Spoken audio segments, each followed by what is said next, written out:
Yes, thank you. You have to understand that it's a long time ago that we did this, and I was fully rehearsed in those days, and I was fully in command of, well, I was going to say my faculties, but I was we were working together, and the pressure that you were under at the time of the tape gives you an extra lift. And one of the things, it's always sort of worried me over the years that we cut it too hard, we cut too much. So I got hold of the original script, which I have to tell you that I learned this. So one of the reasons why I was bloody miffed when they cut it was the fact that I learned this, and then they just went, oh no, we're running out of time, just cut that. But I'll give you as best I can what happened. Now the build up to this is that, as you saw, Dell was in that wheelchair, and he is defending himself against Rodney, and Rodney is, as you just saw there, saying that it's all a sham, it's all a waste of time.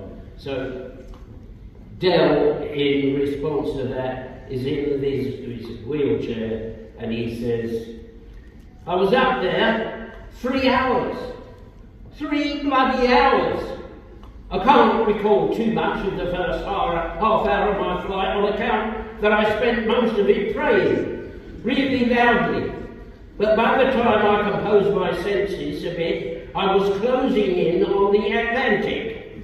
I knew I'd set off in a southerly direction, and sure enough, there was the Isle of Wight, looming large off to my left hand, and it dawned on me that if I continued on the path that I was on, the next bit of land I'd come across would be the Falklands, which at the time was still a military exclusion zone. Now, you'd have thought that they'd fit these gliders with steering wheels, wouldn't you? But no, they have to go and make things bloody awkward. I tried everything I could to change direction. I wriggled and kicked my legs, nodding my head and swayed my hips, and the glider went up and down and sideways, backwards, and every which sodding way but the way I wanted to go. And then, by the grace of God, a gust of wind banked me round so that I was facing the mainland, and for the next few miles or so, I was joined by a herd of seagulls who adopted me as their leader. I'm pretty sure one of them fancied me. I circled over towns, fields, villages. I did barrel rolls over motorways and fly past office buildings. I did loop the loop over Dingchurch. Little kids were shouting at me, there goes a spaceman. People sitting in traffic were waving at me. Finally, just as I'd given up hope, I clattered into an aerial thing in Red Hill. Luckily enough, I didn't break anything too much, but the good people of Reigate hadn't got much chance of looking at the BBC too for a few hours. It was only by the grace of God that my 50-foot fall from the transmitter was broken by a full Sierra.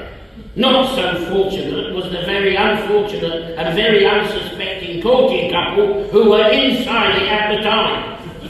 I had a bit of a chat with them as we waited for the ambulance, to help me mind my shop, mine and theirs, from setting in.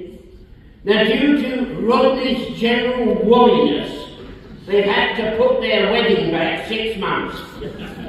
I'd have to pay for a new sunroof in their Sierra, and that's regardless of what radio rentals are going to do to me for the aerial.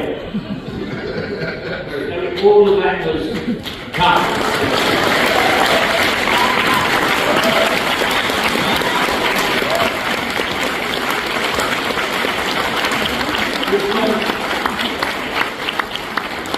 It was given to given the fact that had you been under the correct pressure and had you rehearsed it more and designed the shape of it, it would have been much more effective. But I was so reluctant to see it go, because it was the story of what I loved about it was a flock of seagulls. Seagulls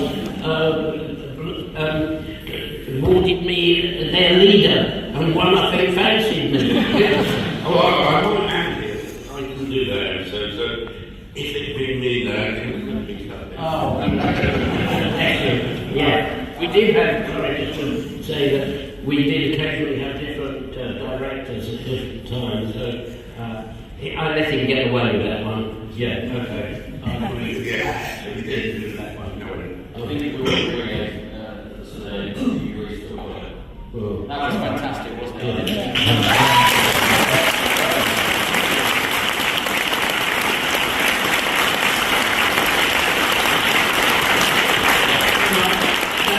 That's what I do.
Or a disabled student for the day, eh?